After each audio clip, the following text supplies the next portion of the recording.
एकदा श्री स्वामी समर्थ राजवाड्यात असताना स्वामीसूत श्री स्वामींच्या दर्शनासाठी अक्कलकोटला येतात आणि त्यावेळी गुरुवार असतो, त्यामुळे पुरुषांना दर्शनासाठी राजवाड्यात बंदी असे. श्री स्वामी दर्शन घेतल्याशिवाय अन्न पाण्याला तोंड लावणार नाही असा संकल्प स्वामीसूत करतात. असेच निराहार 3 दिवस पालटतात. श्री स्वामींच्या दर्शनेच्या लालसेने स्वामीसूत वाड्यासमोर जाऊन प्रेमळ भजनाला सुरुवात करतात.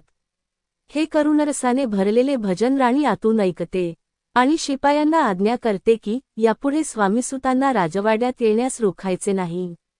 आणि सन्मानपूर्वक शिपाई स्वामीसूतांना मंदिरात घेऊन येतात आणि स्वामीसूत धावत जाऊन श्री स्वामींच्या चरणांना प्रेमाश्रूंनी अभिषेक करतात.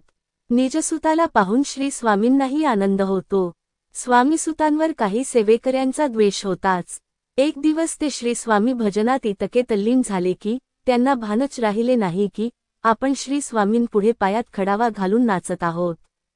हे पाहून काही सेवेकरी स्वामीसूतांवर तुटून पडले आणि त्यांच्या पायातील खडावा फेकून दिल्या. श्री स्वामी परके आणि निजसूत यांमध्ये भेद करत नव्हते, त्यामुळे श्री स्वामी त्यांना खडावा घालायला नको होत्या असे म्हणतात. त्यामुळे स्वामीसूत मनातून दुखावला जातो आणि अक्कलकोटहून तडाख मुंबईला येतात. श्री स्वामी त्यांना थांबवण्याचा पुरेपूर प्रयत्न करतात, पण ते ऐकत नाहीत.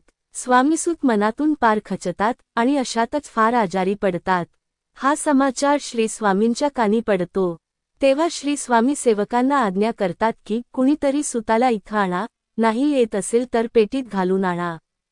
पण अक्कलकोटात अपमान झाल्याने ते पुन्हा अक्कलकोटला कधीच परतले नाहीत. पुन्हा श्री स्वामींनी सुतास परत आणण्यासाठी माणसं पाठवली, परंतु स्वामीसूत काही आला नाही. शेवटी श्री स्वामींनी निरोप पाठविला की तू जर आला नाहीस तर तोफ लावून झोपडी उडवून देईन. पण असे म्हणून सुद्धा जीवाची पर्वा न करता ते अक्कलकोटला परतले नाहीत. आणि श्री स्वामींनी अचानक लीला करण्यास सुरुवात केली. त्यांनी स्नान केले पण गंध लावला नाही, भोजन केले नाही, कोणाशी बोलेनासे झाले, धरणीवर लोळून मध्येच हुंदके देऊ लागले. कुणाला काहीच कळत नव्हते श्री स्वामी असे का करत आहेत. आणि मुंबईहून समाचार येतो की स्वामीसूत मरण पावले आणि त्या दिवशी संपूर्ण नगरात उदासीनता पसरते.